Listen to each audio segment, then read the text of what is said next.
बनने का? सबसे पहले थैंक यू सो मच आप लोग का इतना प्यार के लिए। इस बार 2023 में मेरा यूपीएससी में रैंक 470 आया है और मुझे आईपीएस सर्विसेज अलॉट की जाएगी।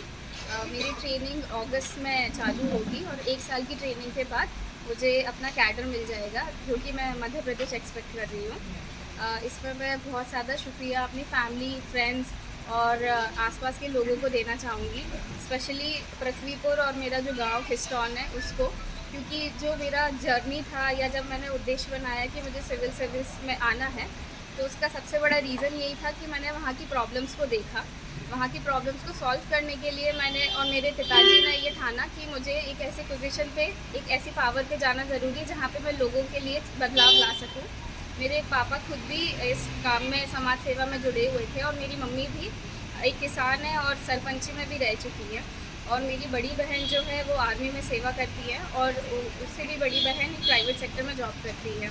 तो मेरा पूरा घर का जो माहौल बना हुआ था वो इसी तरीके से था कि हमें समाज से जुड़े रहते हुए भी समाज में बदलाव लाना है। क्योंकि निवाड़ी जिला शिक्षा के मामले में बहुत पीछे रहा है और आज भी बच्चे यहाँ इतनी बड़े चैलेंज लेने के लिए स्वीकार नहीं करते हैं, तो आपके मन में ये कैसे विचार आया कि एक आईपीएस का चुना जाए?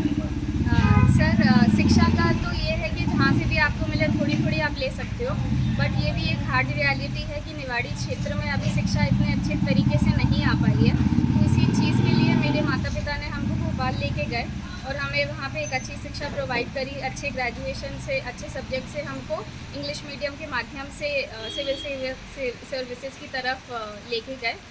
बट मैं कोशिश करूँगी अपने बाकी फेलो कॉलीग्स के साथ या फिर किसी ऐसे लोगों के साथ बातचीत करने की कि जो उच्च लेवल की जो शिक्षा है जो हमें मध्य प्रदेश में भोपाल, इंदौर या ग्वालियर में मिलती है, उसको निवाड़ी क्षेत्र में लाया जाए, ताकि हमको माइग्रेट ना करना पड़े। क्योंकि माइग्रेशन की वजह से बहुत सारे ऐसे चैलेंजेस भी आते हैं जो मैंने भोपाल में फेस करे। तो मैं नहीं चाहती कि कोई भी फैमिली इस तरीके से अलग अलग रहे, माँ बाप और बच्चे अलग रहें। तो अच्छे लेवल की एजुकेशन हम चाहते हैं कि हम वापस निवाड़ी में लेके आए। एजुकेशन लेवल के बारे में ये कहा जाता है कि जो ग्रामीण स्तर के बच्चे हैं वो जब अपर लेवल पर पहुंचते हैं या किसी कंपटीशन पर पहुंचते हैं तो वहाँ पे इंग्लिश एक बहुत बड़ी समस्या रहती है। तो आप अपना एजुकेशन स्टेटस पूरा बताइए कि आपने शुरुआत कहाँ से की, पढ़ाई कहाँ से की, और उससे इंस्पायर होंगे ग्रामीण क्षेत्र के बेसिकली बच्चे जो कभी कभी वहाँ तक पहुँचने में अपने आप को अनकम्फर्टेबल महसूस करते, सोचते हैं कि हम कर ही नहीं पाएंगे। तो वो पूरा आप बताएं। तो सबसे पहले मेरी primary education Alphonsa high school से हुई, क्योंकि पृथ्वीपुर से मैं 3rd क्लास तक थी। फिर उसके बाद मैं भोपाल गई, तो मैं वहाँ से सेंट जेवियर, जो कि एक इंग्लिश मीडियम स्कूल है, तो मैंने वहाँ से लेके 12वीं तक अपना एक इंग्लिश मीडियम स्कूल में एजुकेशन किया। और फिर अपना ग्रेजुएशन भी मेरा इंग्लिश मीडियम में ही था, बीकॉम फॉरेन ट्रेड में।